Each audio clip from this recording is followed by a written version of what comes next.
Somewhere along the way, parenting has lost its backbone. We replaced discipline with validation, structure with feelings, and we called it progress. But has it really made our kids stronger or softer? Today, we're asking the hard question. Are we raising leaders or are we raising victims? From secular humanism to pop psychology, the modern parenting philosophy has shifted the authority in our homes, and you can see it in our schools, you can see it in our culture, and you can also see it in the family dynamic. In this episode, we're breaking down where it all started and how it's shaping the next generation, and what men, especially fathers, can do to take back the authority and leadership in our homes.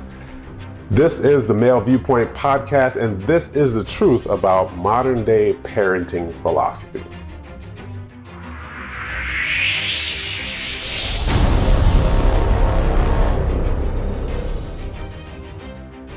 Hey folks, this is Grandison Shines here with the League of Prestigious Gentlemen, and welcome to this episode of the MVP Podcast, the Male ViewPoint Podcast. Today, we are going to be talking about parenting philosophy, and we're going to dive deep, and I have a special guest with me here that I'm going to introduce you to in a moment.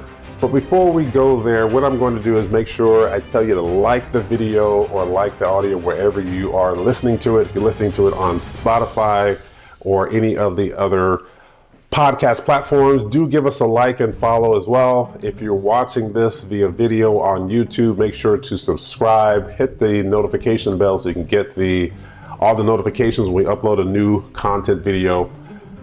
And follow us on Instagram. We're on Instagram, we're on Facebook. I'll talk about that one here in a minute. Facebook and TikTok. Make sure you follow us on all those platforms. Facebook, that's for men only. In fact, that group is about to convert into a private group and making sure that we vet people that come in. So gentlemen, if you consider yourself to be one of the modern day gentlemen or even the traditional gentleman, we'd love to have you in the group. This is where we talk about some of the other opportunities outside this platform in order to share information with men of like stature and men of like mindset. We're all about how do we as men continue to elevate in society? How do we perpetuate what we have learned as gentlemen and pass that on to the next generation? It is all about being a mentor, being a coach, being a guide for the younger generation. This is a way that us older guys can leave our legacy. We have the knowledge, the wisdom, and insight, and what we'd love to do is share it and pay it forward to the next generation. We know that masculinity is needed in our society. So any information you're hearing about masculinity is not good, masculinity is toxic, all men are bad, don't believe the hype. It is not about that. There are still men, still gentlemen out there that are nurturing, but we're also powerful in terms of who we are, in terms of our being. There are confident men that are out there. There are good men doing great things, and that's what LPG is all about. So make sure, guys, if you feel so inclined, join the private Facebook group, but do follow us on all the other platforms. We have launched the website as well. Go to leagueofprestigiousgentlemen.com, and there you'll find our website talking about our programs that we have that we'll be making sure we extend over to single moms, single dads, or kids with two-parent households as well, and kids that have two different households because their parents are no longer together. We're here to make sure that we are the guide. We know that sometimes there's a bit of a conflict with parents, and if you're listening to this particular information, don't be afraid to reach out to us here at the League of Prestigious Gentlemen. We'd love to connect with your young man, with your young individual, with your growing man, and hopefully we help him evolve into a gentleman. That's what we're all about. We're all about good men. We're all about progressing in what we do. We're all about understanding how to pass along information, wisdom, knowledge, insight in order to leave a legacy for our families and others. All right, so before we get into the content, I'm just going to make sure that I tell you one last time, do follow us on YouTube. We want to grow the YouTube channel, so make sure you follow us there. We're doing some big things. This is a global movement, the LPG, the movement, and this is what we're all about. So love to have you involved in your local area. If you feel so inclined also to have a League of Prestigious Gentlemen or be an ambassador in the area, do reach out to us. The information is on the website, and we'd love to have you and work with you. Now let's dive into our content. All right, we'll be right back in a moment.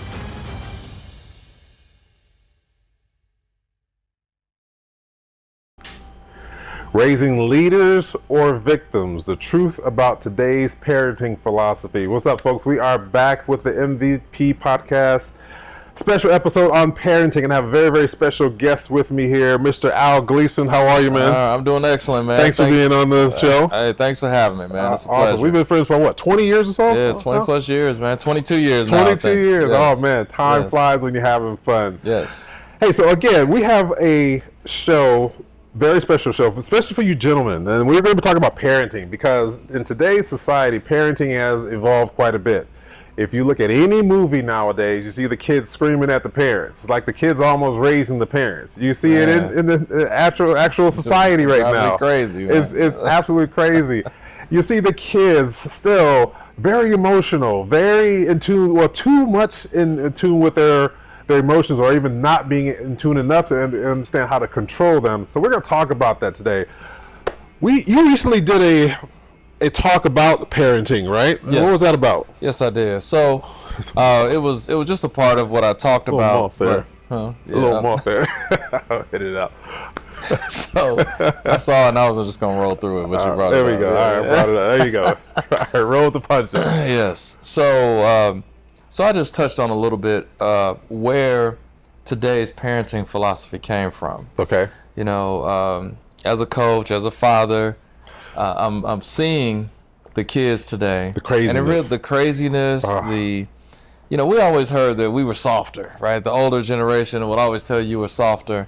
And man, I'm just like them right now. You know, I say the same thing. Soft? That the kids are softer now. You know. Yes, the kids are softer. I mean, I'm just like them in saying that. Right. About this younger generation, and I think there's a lot of things that bear that out. If we really look at it statistically. Parenting. The parents are too. Right? The parents are soft, kind of. Well, the parents are softer. I guess you could say softer on the children. Okay. They don't discipline. They don't parent. As far as I'm concerned. But I have a different viewpoint, obviously, than most. Because that's not how I do things. Yes. We were raised from the old school of hard knocks. Parents were on you, that offered structure, that offered guidance. Yes, that's right. There was no get out of my room, mom or dad. At least I didn't say that. I couldn't say that. Not get the shoot. I would never put that sentence together. I would never have that thought ever. Wouldn't string those words together in a sentence, right? No, that doesn't. Yeah. Hey, but you see it nowadays. That's where a lot of society is. So how did that evolve? What's the inception of that? So there's a couple major, theories or philosophies that are behind the parenting that we see today. Okay. One of them is secular humanism. Secular humanism. Okay. Yes. Okay. Which is about doing what feels good to you. No absolute truths. That type of stuff. Oh my gosh! Don't even get started on that.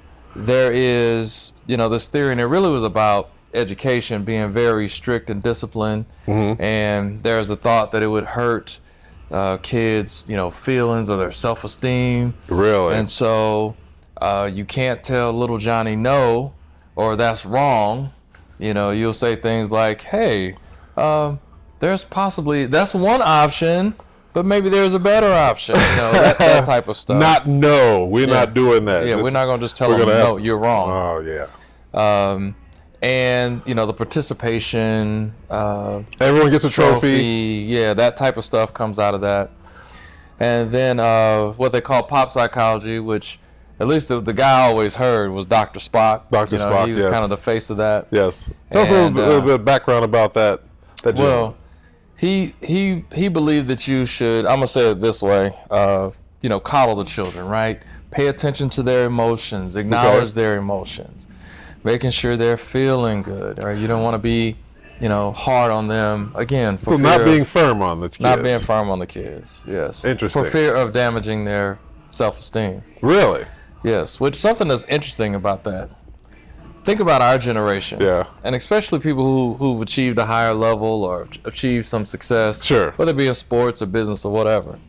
Right. We were not raised that way. No, we weren't. Why do you think Absolutely not. your kid, you should flip it all of a sudden and raise your kid that way? I just never understood that. If you think you turned out total okay, opposite. yes. Pendulum swing, total opposite. Swing all the way to the opposite.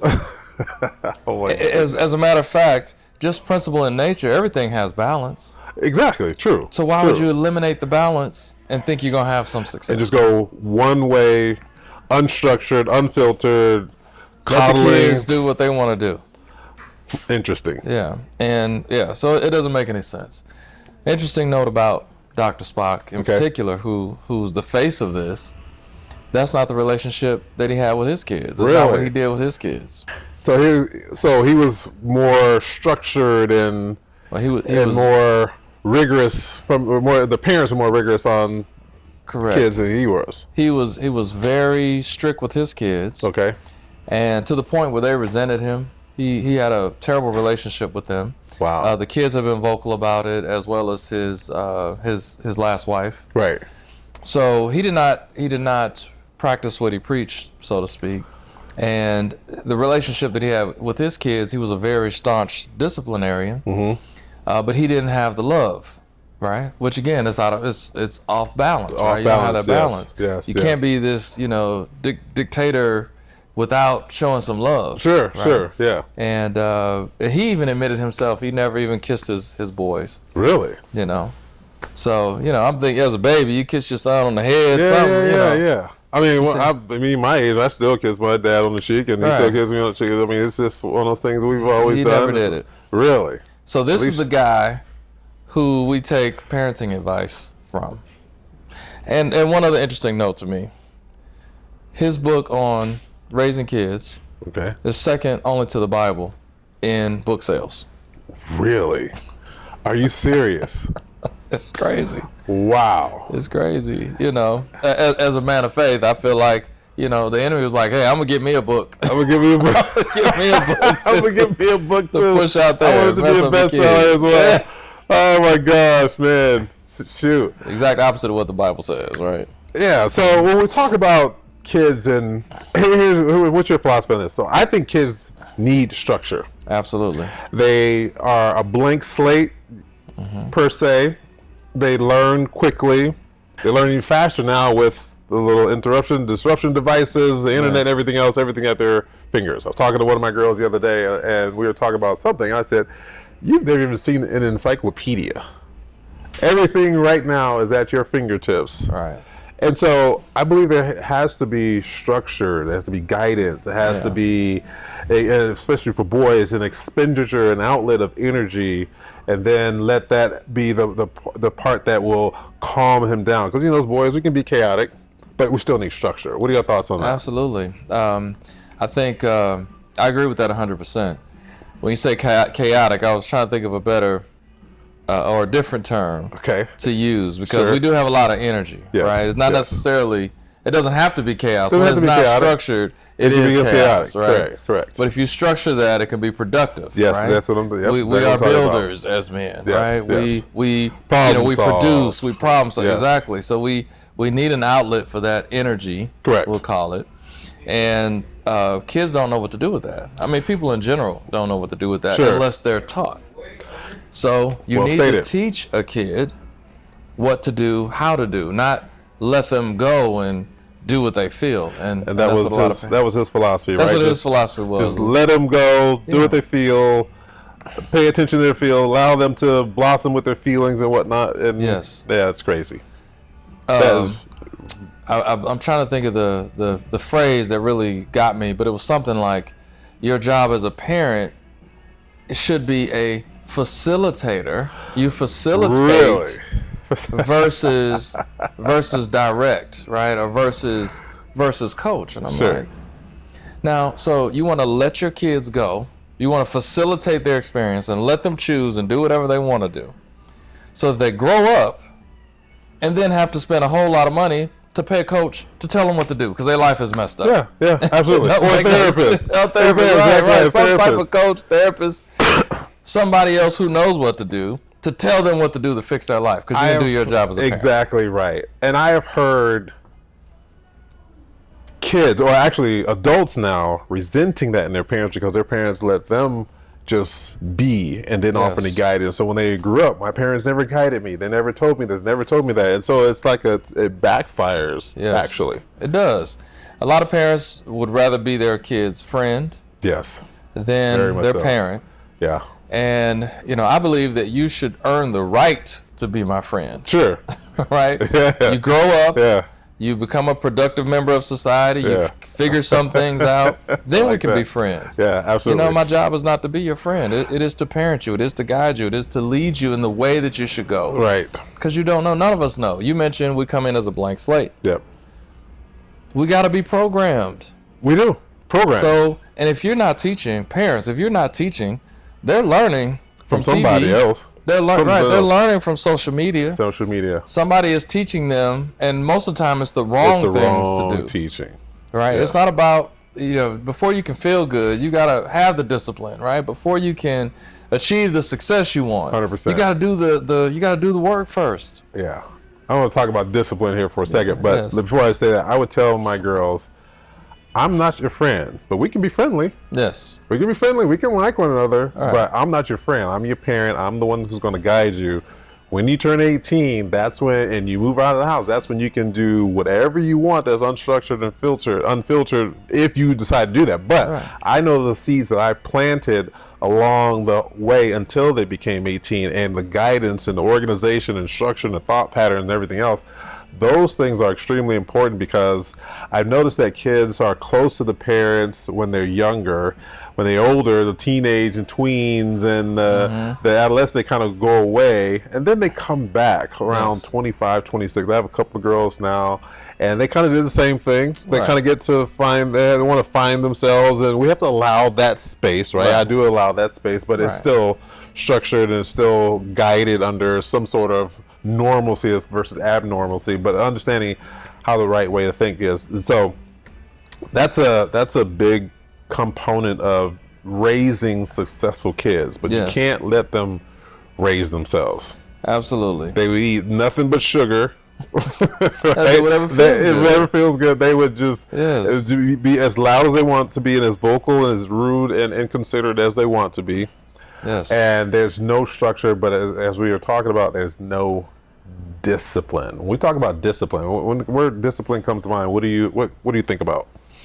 Well, I think when I think about discipline, I think about following there's a proper way or a proper decorum, right? As it relates to doing anything. Sure. And so discipline is following that plan, following whatever that may be, right? If you're trying to, be a champion in track, there's certain things. There is a discipline you have to do. You have to work out this much. You have to eat this way. You have to get this rest. I like that. Yes. And so that's how I see it.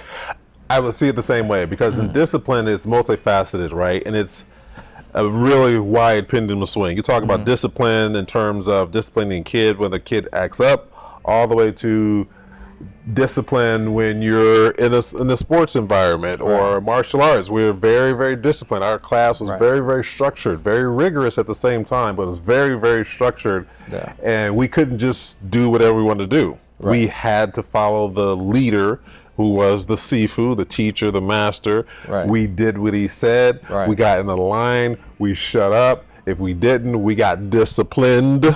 Right. That's right. That's exactly right. Yes. And so I think I see parents have gotten away from that disciplining the kid when they are out of character, out of pocket, as let me put it like that. Right. So have you seen that as well? Absolutely. When kids come out to track, so I'm actively coaching right now. And one of the things that I have to say early on is I'm not your parent. And you are not at home. That is not how we do things here. I love that. That's just exactly right. That's it. And while you're here, you're going to do things the way that we do things. Sure. Or you can go back to your parents. Absolutely. I have a vested interest in helping children be successful. I know what it takes. And my desire for that is greater than my desire for them to be my friend or for them to feel good. Sure. And do what they want to do, because ultimately they're going to be disappointed. They'll never get there. Yeah. Which is, you kind of alluded to it earlier, but that's why kids are resenting their parents when they get older, because they're disappointed. They're not where they want to be. And they realize that you as a parent had the opportunity to teach me. Your job was to teach me, and you didn't do it. Teach me. Your job is to guide me the right way that I'm supposed to go. That's exactly right. Oh my gosh, right. If what I mentioned, the pop psychology philosophy that you're supposed to facilitate the children's experience. It's crazy. If you just facilitate, now think about this. You work hard to provide for your children. Roof over their head, food, clothing, all the basics, all the entertainment, all the things, right? And you don't teach and train them anything. You're just facilitating. What does that make you? Effectively, it makes you their servant. Yeah. You go to work to provide for them and please them. And they get to do what they want to do. Let that sink in for a minute. Servant. If that's what you do, I'm saying this with all love. If that's what you do, you are your child's servant. Better yet, you're the slave, because you're not even getting paid for it. That's right. They have zero obligation to you. Oh my gosh. And you're giving everything to them. Isn't that bass backwards, as they say? Oh my goodness. Oh my goodness. It's terrible. Never thought about it that way, but that brings light to the situation, because if you're just providing, the kids can do whatever they want, make bills, or want money, I want this, dad, I want this, mom, and they're just being more of a liability versus an asset. That's one thing, parents here. Let me say this. I believe the child should be raised to be an asset. Now, I'm not saying put them to work under child labor laws, right? I'm not saying that, but I'm saying when the child is out in the world, or by the time that child decides to be out in the world on his or her own volition, that child should be an asset to society, not costing society money, but also bringing something into society that's creative from their thought process or whatever it may be, but definitely a strong contributor of society versus something that's going to be deleterious to society. That's for sure. And I say that, as Al said, I say that with all love, because that's the way our kids should be. That is, I'm going to take that a step further. And I think that they should be an asset in the household. Oh, absolutely, 100%. Right? 100%. They should work. Sure. They should work in the household. Yes. Because they're not going to know how to work out there if you don't teach them how to work in there. Exactly, true. Giving them chores, making sure they clean up after themselves. Yeah. Making sure their room is clean. Making sure that they wash the dishes. Yes, you have a dishwasher. But if you make your kids wash the dishes, you are teaching them, one, how to wash the dishes, but also some work ethic. You teach them how to do some things they don't want to do. Right. Much of life, you got to do stuff you don't want to do. When you go to work, most of your work is going to be stuff you don't want to do, but you got to do it. Yep. This is training, and one of the things that I think parents miss is when you give kids responsibility like that, or when you give children responsibility like that. It builds their self-esteem. Now, you worried about, these philosophies are worried about tearing down the self-esteem. And they're doing the very things to tear down the self-esteem. Right. If you don't have work and you don't do a good job, what do you have to be proud of? Yeah, true. Nothing. You don't produce anything. Nope. You make a mess.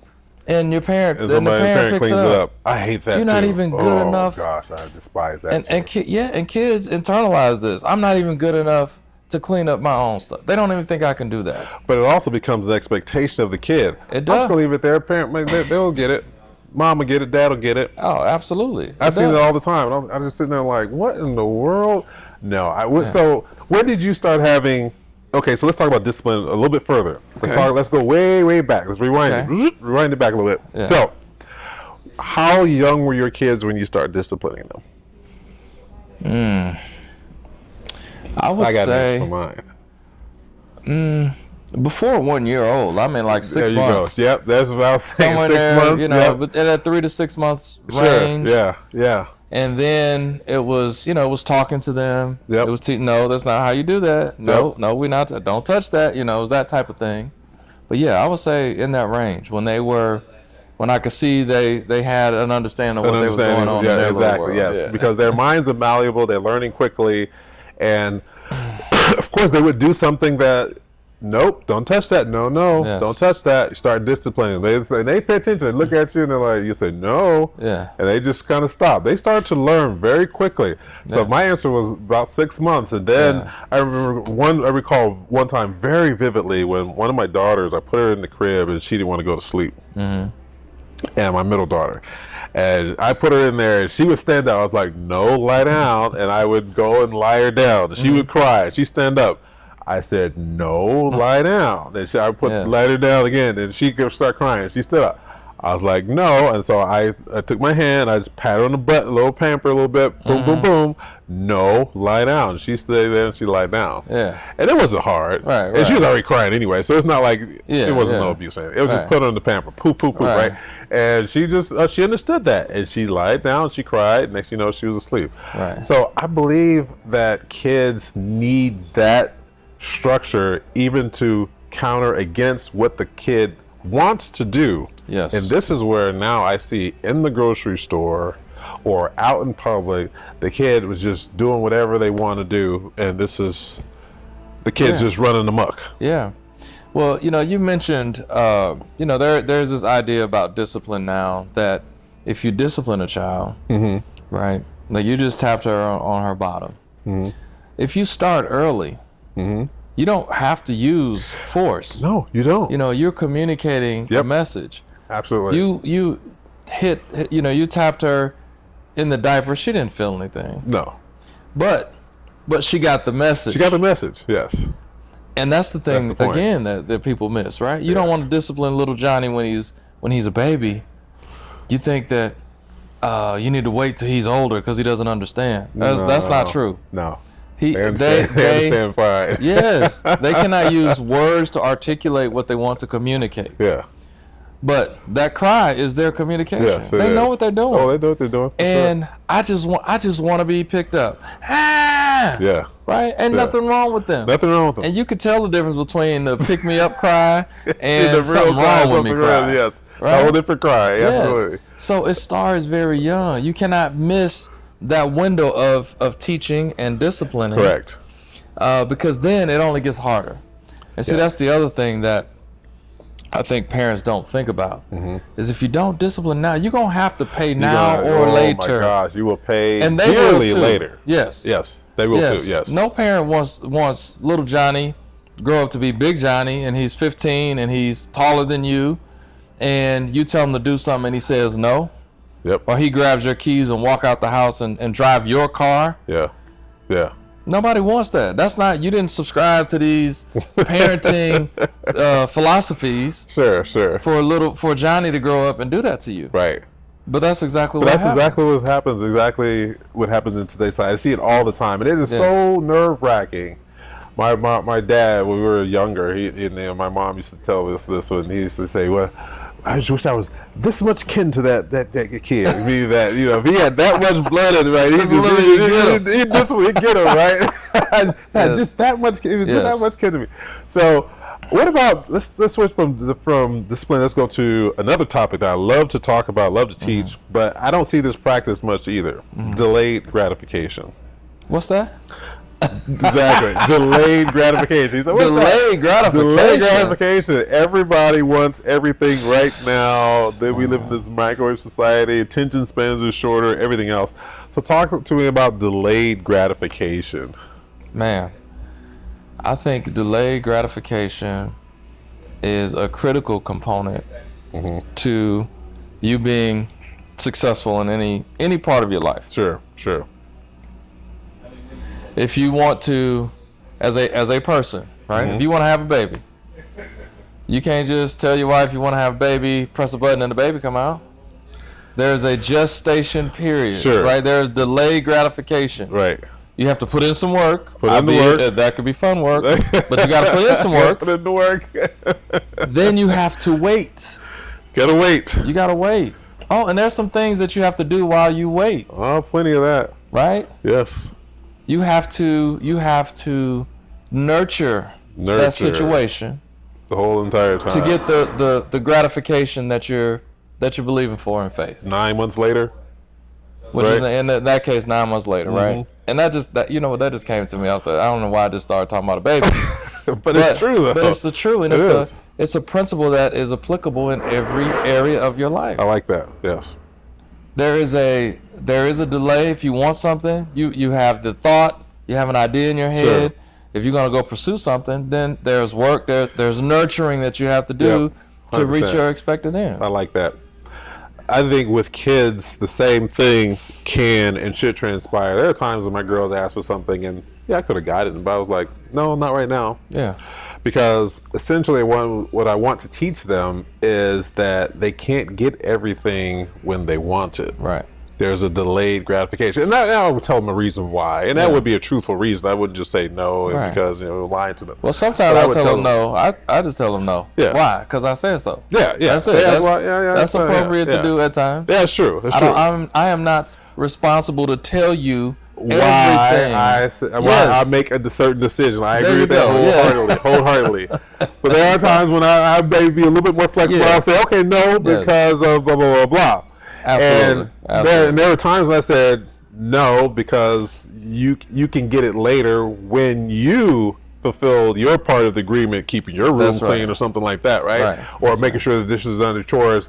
So and they understand that there's a merit, a reward behind the delay if these other components also align with agreement, doing chores, making sure you do whatever we said. Whatever grades are good. Exactly. School. Yeah. So that's a component too that's missing. I see. Talk about that for a minute, if you would. So the what do you mean, saying that the no or what? Well, I mean, that part of delayed gratification? Yeah, that part of the no, but also seeing that there's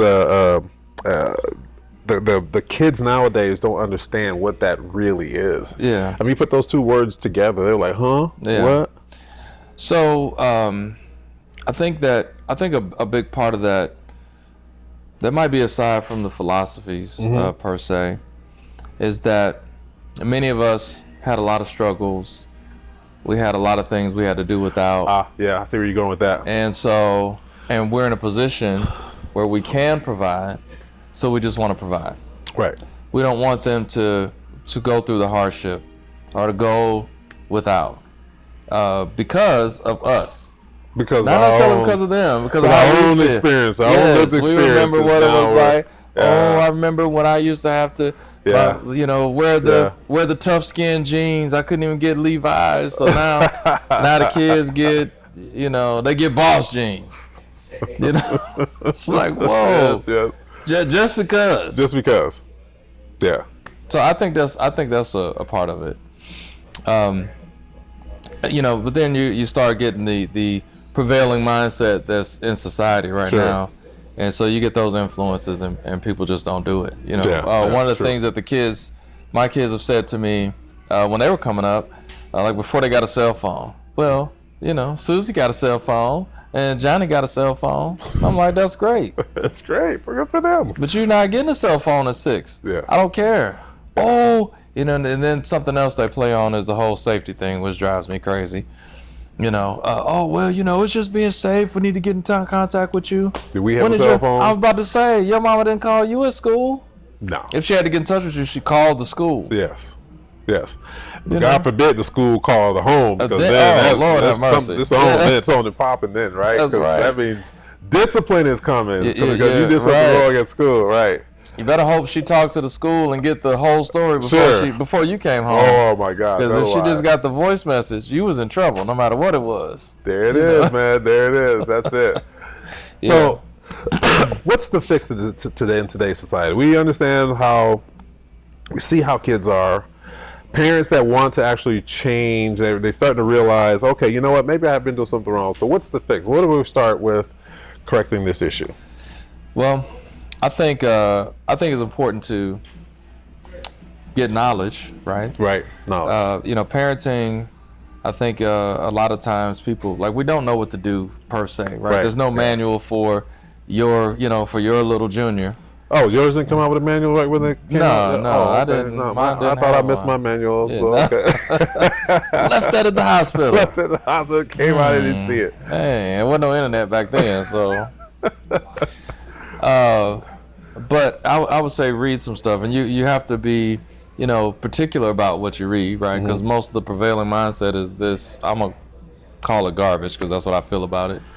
But even the Bible has some great principles, even if you don't want to do exactly what, because there's a scripture that says, beat them with the rod, and they will not die. And I'm not saying get a rod, but the principle works, and so you need to understand how to parent if you don't know. Yeah. Now, many of us do know and just decide to do different things, so think about how you were raised. If you came out pretty good, do what your parents did for you. Modify it a little bit. Times are different. You can't just do the exact same thing. I agree with that. Yeah. The same principles. I think it's something you have to be intentional about. Yeah. You have to want to be a great parent.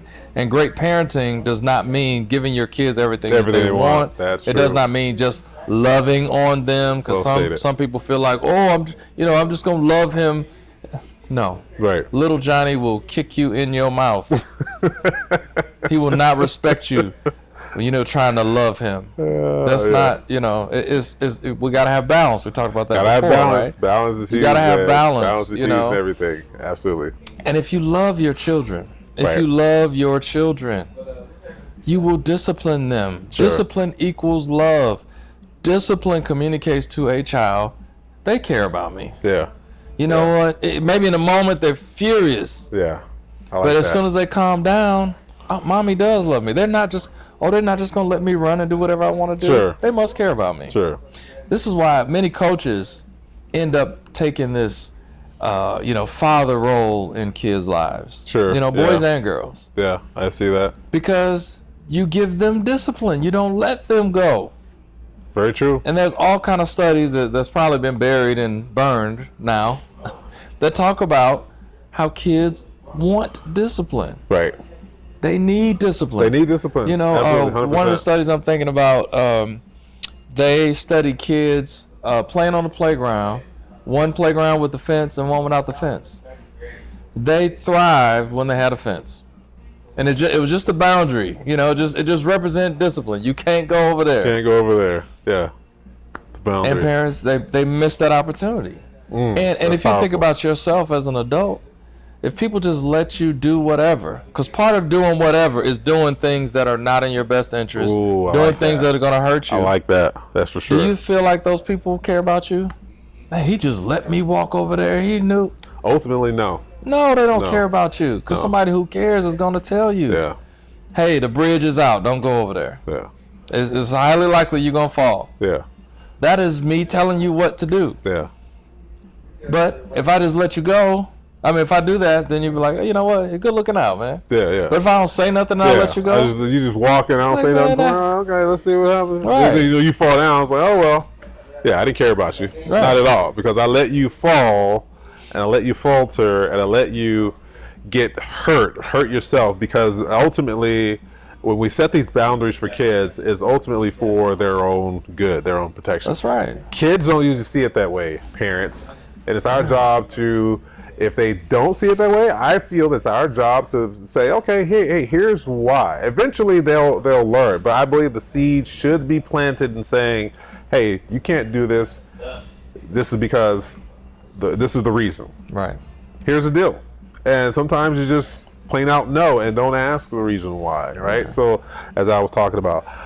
But I believe there needs to be a shift in society. That's why we're going to be doing parenting classes with LPG. We have that coming up. Terry's going to be doing that. And then we'll also have some other people in different locations. So we'll be doing that in different locations, and we're going to do it online. So parenting classes are a must. Terry has been put a lot into parenting and talking about, he's a counselor at the schools, and he's been talking a lot about how kids are, and taking them, giving these experiential learning opportunities as well. So that's a big component to it. But oftentimes, and this is the last thing I want to capitalize on, and you mentioned this, you alluded to this when you're talking about the child-coach relationship. Oftentimes, we see that the child, under the parent, they might not learn something. They get under someone else and they learn something, even though the parent may be saying the exact same thing. Why do you think that is? I think that does go back to how you parent. Like you have to have a vision as a parent of what you want your children to be. I like that. And it doesn't necessarily mean, some cultures, hey, you're going to be a doctor. You know, I don't mean from that perspective. But if you have a vision for your kid to be a successful contributing member of society, right? Correct. Like you mentioned. Yep. So then, if that's your aim, I help my child be a productive member of society. I'm going to teach him how to live in society. I'm going to teach him principles, or her principles, how to be successful. These life skills. Life skills, right? The discipline. If you're going to be successful, you have to have some discipline. Right. You have to have some delayed gratification. Sure. Right? And so you start to instill these things in your kids, set it up, like you mentioned. Something I like to do if the kids want to get something, and it's not about whether you can buy it for them or not right now, for me, but often it's, okay, you want this, so now this is an opportunity for me to teach them how to get the things they want in life.